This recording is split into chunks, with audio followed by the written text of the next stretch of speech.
With 14 million people, Mumbai is India's financial hub and home to Bollywood. And then from there, down south to some of the most stunning coastal line anywhere in the world. Famed for its fish, it's home of the spices. It's where the spices originated from. I'm completing my culinary adventure of India in the south. It's famous for its fish curries and unique spices. India produces over half the world's supply. But I'm uneasy, because South India is also a hotbed of vegetarianism. 2/5 of Indians are vegetarians, and half regularly eat a veggie diet. Personally, I'm a rampant carnivore, and vegetarian holier-than-thou attitudes wind me up. Cafe Madras, please. Welcome to Mumbai. Thank you very much. Already, within the first 2 minutes, it just seemed crazy. I mean, everyone's at 1,000 miles an hour.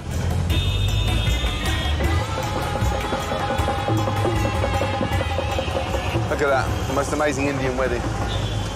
Beautiful. Absolutely starving.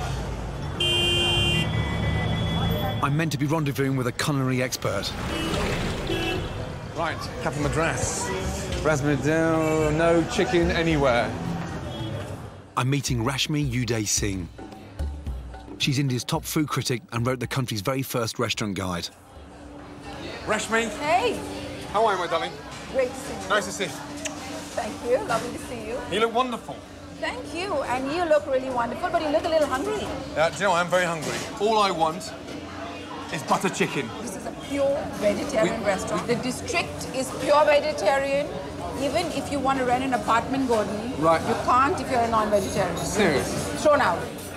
I know there's a lot of veggies in India, but a whole town? They're convinced vegetarianism can combat the evils of modern life. What is it with meat eaters? Why are you so anti it? Eating so much of chunks of meat and foie gras and all that, we believe that that is what is responsible for your bad temper. Eating meat makes you bad-tempered? Yes. What a load of bollocks. Unlike all that stuff you eat, this is actually good for your spirit, your emotions, your feelings. It will give you calm. It will relax you. Meat doesn't make me angry. It makes me excited. Just calm down. Let's get you something to eat. Please. Then we'll talk about our South Indian mission. Yeah, let's... Okay. Chicken! Repeat after me. Promise. Promise. To try. To try. The vegetarian food. Seriously, I promise I will try vegetarian food. With an open mind. With an open mind. Okay. To show me what's out there, Rashmi's ordered me the most popular veggie meal in India, idli sambar and rolled dosa pancake. What's that, a lampshade? Isn't that beautiful? Where's the light bulb? We buy things like that at the flea market in London. You have a closed, what is that? funny mind. First, I'm eating the idlis in a spicy sambar soup.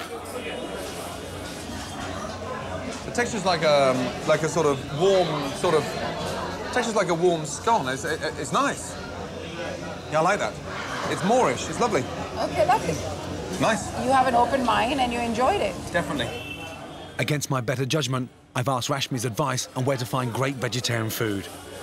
She has a radical suggestion. You are going to visit an ashram. A what? An ashram. An ashram? A spiritual retreat. You're going to go and live there. Oh, with monks? There's a lot of fabulous vegetarian food there. I'm not spending all week, and my last sort of exciting week as a vegetarian, no chance. I mean, I'm going now. No. The whole week. No. You're going to go back with a journey not just to India, but into yourself. I am not fucking Amy Winehouse's husband. Young man. I'm not checking into rehab. You're not checking into rehab. You're going to find yourself. You are in our country. You are our guest. You are like God. The God in me salutes the God in you. Have a great time. Good Lord be with you. The Lord, Jesus. And call me if you need me. Yes, absolute definite. Cheers.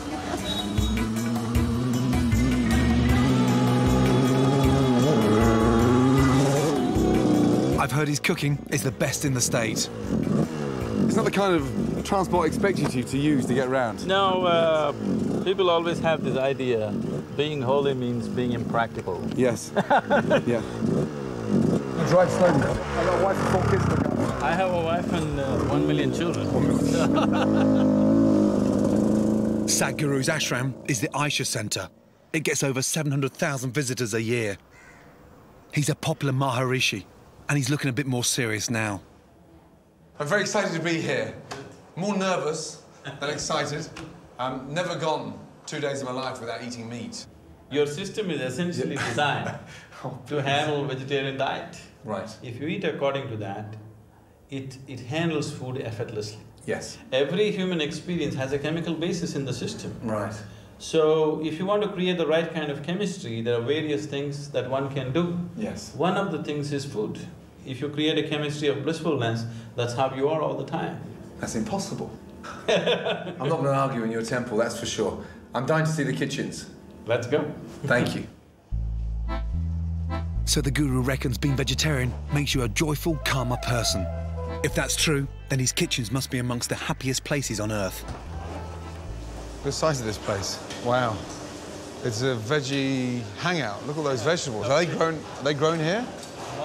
A bit of it. That's incredible. Okay. And here, the lychees. Would you like one? I'd love one, please. Thank you. How long are you here for? For a while. For a while. You're breaking the fundamental rule. Nobody ever eats in the kitchen. Before the food is being offered to everybody, they never eat. You can't eat around food. We're always picking in kitchens, no?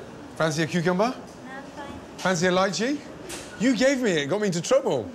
We're not allowed to eat in the kitchen. How many meals would you be cooking for today? About 7,000. 7,000. 7,000 vegetarian meals. Yes. Well, that breaks my heart. The 70 chefs are mostly unpaid volunteers who work 7 days on the trot, feeding visitors to the ashram. Where's the meat section? The meat is here. This is the meat. So what is this section? They are making a special type of chapati. 7,000 in for dinner tonight, and look how calm it is. How come the kitchen's so calm? Because they're not eating meat, right? Because it's the heaven's kitchen. Heaven's kitchen, not hell's kitchen. I like that. The guru's disciples eat in a communal dining hall in total silence. Men and women sit in separate lines. Tonight's menu is a raw salad of red cabbage and sweet corn, tomato chutney with lentils and cottage cheese. It's not exactly silver service. Eating in silence isn't easy for someone like me. Fortunately, I've made a new friend. You can even keep your feet to the side like this. That's fine. I'll try and cross them. God. Another way, just stretch both your legs out Yes. and sit like this on the Do side. you mind if I do that? This is called grandmother style. Grandmother's son. It's incredible. I feel so bad. I can't cross my legs. There. Notice if you, the kind of food that you eat also makes the body loose and flexible as well. So you're saying if I become a vegetarian, my body will become a lot more flexible. That possibility is there. I can't. I can sit down, but I can't get to my food. You can just hold your plate. Certainly, of course. Thank you. Food is actually delicious. What amazes me is not just the level of integrity, but the volume of what they cook for, because it's done with such precision. You ever ask for more? If you want, we can get it. Yesterday was a surprise, but I've not been turned into a veggie disciple yet. We've not had breakfast yet. The guru's cooking his speciality. The popular masala dosa is a pancake made with dal and rice batter. That smells good. It smells very good. It's mildly fermented. That's the potato. It's an art to get the dosa right because you have to ferment it to exactly to right proportions. That's delicious. Very crispy. See, this is a pepper curry. You just try a little bit of it. The pepper comes straight from our backyard. Oh, really? It's organically grown. Thank you. Try this and see. It could be a little spicy for you. Yeah, no, I like that. I've been won over by the delicious food, but I'm not yet convinced by the guru's reasoning. For me, But you're a blocking it. vegetable is as alive as a chicken or a lamb or whatever else so you eat. wrong. It is not wrong. Are you saying that a carrot has the same feelings as a chicken? That's not the point. Feelings does not mean emotions. They are sensitive to life around them. Yes. You understand? But you've killed it. You pulled it from the ground. You pulled it from the ground, but it's No, no. not dead. But- If you plant it, it'll grow. You take such a high moral ground in terms of no meat eating whatsoever. Food is not a morality. Food is a question of well-being. So are you saying that I would be happier for the second half of my life without eating meat? You will be calmer, more at ease. But I am calm. I am. I don't think the world thinks so about your calmness. You wouldn't know, you don't have any televisions here. So, right. Let's agree to disagree, yes? Spud, potato, love it. Thank you. That was a lovely breakfast, thank you. It's taken a long time, but you heard it here first. I'm calling a ceasefire with vegetarians. If you're ever thinking of going vegetarian, then get to an ashram quickly, because that's the confirmation of how good it can be. But he is fucking nuts. I think he's gesticulating much less than yesterday. Don't you notice that? His body movements are little… First of all, I'm definitely more chilled out, there's no two ways about that. Yeah, it has been an experience.